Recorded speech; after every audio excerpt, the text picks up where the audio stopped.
Breaking news చూస్తున్నాం. మీర్జాగూడలో ఘోర road ప్రమాదంతో జిల్లా వ్యాప్తంగా సర్వత్రా విషాదం నెలకొంది. తాండూరు డిపోకు చెందిన ఆర్టీసీ బస్సును కంకర లోడుతో వెళ్తున్న లారీ ఢీకొట్టగా బస్సుపై కంకర లోడు పడిపోవడంతో పలువురు ప్రయాణికులు దాని కింద కూరుకుపోయారు. ఈ ప్రమాదంలో 19 మంది మృతి చెందగా 20 మంది తీవ్రంగా గాయపడ్డారు. మృతుల్లో 10 మంది మహిళలు, 8 మంది పురుషులు, ఒక చిన్నారి ఉన్నారు. ప్రమాద సమయంలో ప్రయాణికుల ఆర్తనాదాలతో ఆ ప్రాంతం హృదయ విదారకంగా మారింది. ప్రస్తుతం చేవెల్ ఆసుపత్రిలో 10 మంది క్షతగాత్రులకు చికిత్స అందిస్తున్నారు. పరిస్థితి విషమంగా ఉన్న వారిని హైదరాబాద్లోని నిమ్స్, గాంధీ ఆసుపత్రులకు తరలించారు.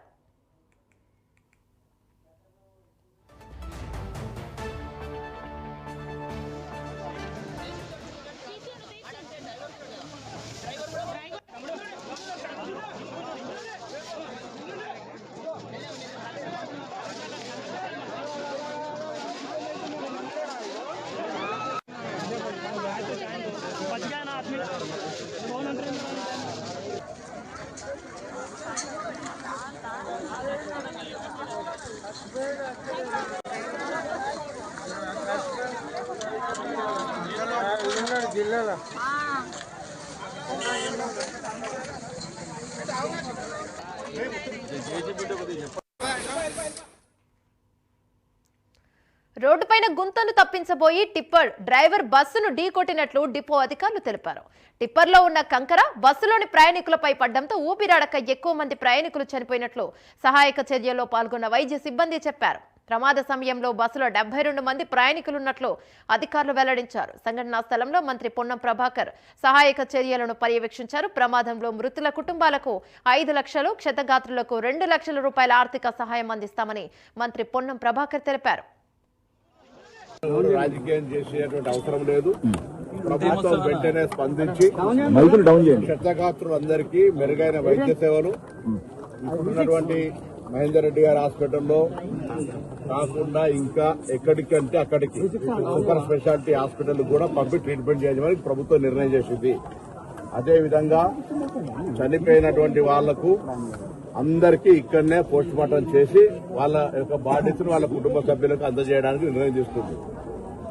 ఈ దుర్ఘటన, ఈ సంఘటన మీద విచారణ కూడా ప్రభుత్వం ఆదేశించింది. దాంతో పాటుగా మృతుల కుటుంబాలకు సంబంధించి ప్రభుత్వం తరఫున 5,000, ఆర్టీసీకి సంబంధించి 2,000, మొత్తం 7 లక్షల రూపాయలు ఇమ్మీడియట్ గా తక్షణంగా గౌరవ ముఖ్యమంత్రి గారు ప్రకటించినారు. చికిత్స కొరకు గాయపడినటువంటి వాళ్ళందరికీ కూడా 2 లక్షల రూపాయల ఆర్థిక సహకారం అందజేయడం జరుగుతుంది.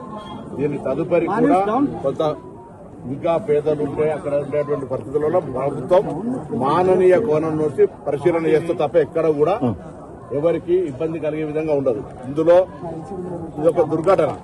దీనికి సంబంధించి రాజకీయాలు మాట్లాడేటువంటి సరి అయినటువంటి సమయం కాదు.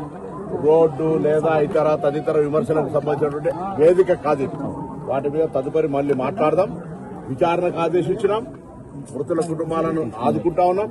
క్షతగాత్రులకు సంబంధించినటువంటి సరి అయిన మెరుగైనటువంటి చికిత్స అన్ని రకాలుగా మొత్తం మా ప్రభుత్వ ప్రతినిధులు అందరం కూడా ఇక్కడ ఉన్నాం. మొత్తం ప్రభుత్వం నుండి ఇప్పుడే టెలికాన్ఫరెన్స్ చీఫ్ మినిస్టర్ గారు శ్రీధర్ బాబు గారు, మా ఆర్టీసీ ఎండీ, సిపి గారు, కలెక్టర్ గారు, అందరు ఉన్నతాధికారులతో కూడా ఇప్పటిదాకా టెలికాన్ఫరెన్స్ చేయడం జరిగింది. తక్షణమే అన్ని రకాల చర్యలు తీసుకోవాలని అన్ని డిపార్ట్మెంట్లకు సంబంధించిన అధికారులకు ఆదేశాలు ప్రభుత్వం ఇచ్చింది. ప్రమాదంలో గాయపడిన వారికి ప్రభుత్వమే వైద్యం చేయిస్తోందని మంత్రి శ్రీధర్ బాబు తెలిపారు. అలాగే క్షతగాత్రులకు మెరుగైన వైద్యం అందించేలా ప్రభుత్వం చర్యలు తీసుకుంటోందని తెలిపారు.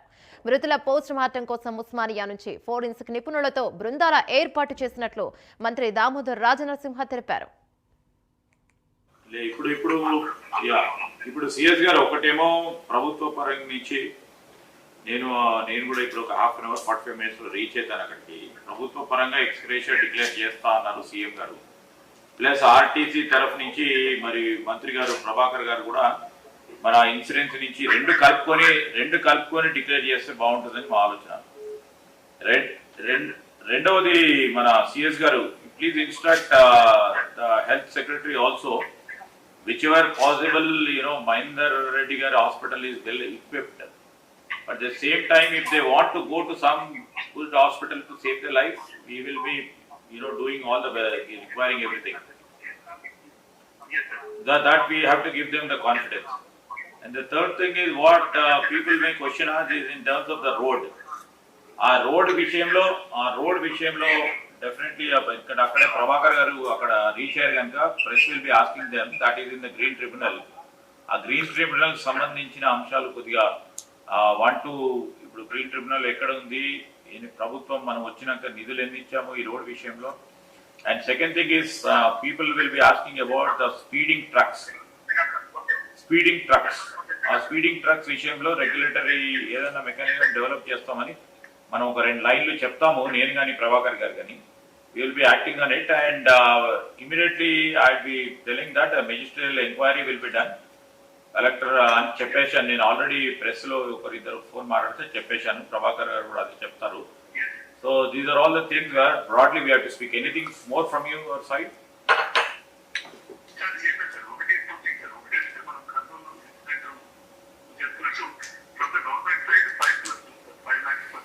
అవును, ఆర్టీసీ నుంచి 2.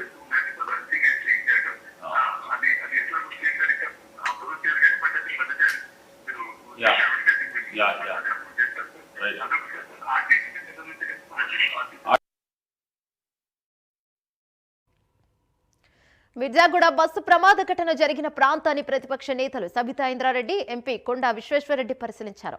క్షతగాత్రులకు ప్రభుత్వమే పూర్తి వైద్య ఖర్చులు భరించాలని అన్నారు. అలాగే మృతుల కుటుంబాలను ప్రభుత్వం ఆదుకోవాలని డిమాండ్ చేశారు. అసలు నేను కొత్త ఎవరు కూడా ఆ శివాలయం చూసిన వాళ్ళకు నిద్ర కూడా పట్టదు 10 రోజులు. ఇక్కడ బయట వచ్చి చూస్తే ఆ దుఃఖం చూస్తున్నారు, ఆ ఏడుపులు చూస్తున్నారు. కొంతమంది అయితే షాక్ అయిన వచ్చి మాట్లాడుతున్నారు. ఇంకా అందరు కూడా చనిపోయిన పిల్లలు తండ్రులు ఇంకా రాలేదు, వస్తున్నారు. సీరియస్ కొంతమంది ఉండ్రు, వాళ్ళన్న కనీసం బచాయించుకుంటేమో. 13 మంది మహిళలు, ఒక పాప మహిళలు, తర్వాత ఇంకా 5-6 మంది మొగలు చనిపోయింది. దీని వెనుక డ్రైవర్ నిర్లక్ష్యం ఉండొచ్చు కానీ, ఆ కంకర్ లారీ డ్రైవర్ అంటే డ్రైవర్ నిర్లక్ష్యం ఉండొచ్చు కానీ ఎంతో మంది పాత్ర. ఎందుకంటే ఇది Venkata reach line road, Nizam గారు మన సమ్మర్ వరకు ఎండాకాలంలో చల్లగా ఉంటుంది, వికారాబాద్ పెట్టారు. ప్రతిసారి హైవే కొట్టుకోబోతుండే, అంటే కొత్తగా టెక్నాలజీ కొత్తగా డిజైన్ చేసింది వెంకట జమానాల రిచ్ లైన్ అంటారు. అంటే బ్రిడ్జ్లు ఉంటే బ్రిడ్జ్లు వెంకట కాంక్రీట్ స్టీల్ టెక్నాలజీ ఎక్కడ కొట్టుకోబోతుండే ప్రతి వానకాలం ఎండాకాలం వచ్చే వరకు. అయితే వీళ్ళు రిచ్ లైన్ రోడ్ తయారు చేసి, రిచ్ లైన్ రోడ్ అంటే వాగులను తప్పించుకొని వంకర తిక్కర పోతుంది. అయితే ఇప్పుడు కూడా చూడండి, మన గోల్కొండ ఫోర్ట్ హైదరాబాద్ నుంచి, లేకుంటే ఇక్కడ టిప్పు పూల్ నుంచి వికారాబాద్ వరకు ఒక్క కల్వర్ట్ ఉండదు బ్రిడ్జ్. ఎందుకంటే ఇది వంకర తిక్కర. ప్రాణాలు కోల్పోయారంటే చాలా బాధాకరం. వాళ్ళకు తగద సానుభూతి తెలియజేసుకుంటూ ప్రభుత్వం వాళ్ళ కుటుంబాలను ఆదుకోవాలని, అదేవిధంగా వాళ్ళ కుటుంబాలకు తట్టుకునే శక్తిని ఇవ్వాలని భగవంతుని కోరుతూ ఉన్నాను. ఈ ప్రభుత్వం కూడా వీళ్ళంత తొందరగా ఈ రోడ్డు పూర్తి చేయాలని కూడా కోరుతున్నాను. అదే కదా ఎన్జిటీలో కేసు ఉన్నా కూడా ఆలూరులో ఇన్సిడెంట్ జరిగినప్పుడు నేను ఆ రోజు చెప్పాను, మీరు అట్లా అనుకుంటున్నారు. మధ్యలో ఎన్జిటీలో కేసు ఉందంటే మా బాబు లోకల్ ఉన్న నాయకులను కూడా తీసుకొని చెన్నై పోయి ఉన్నాడు. అసలు ఎందుకు ఎన్జిటీలు ఎందుకు అవుతుంది? 2 సంవత్సరాలు అయిపోతుంది కదా, ఎందుకు ఎన్జిటీలు అవుతుంది?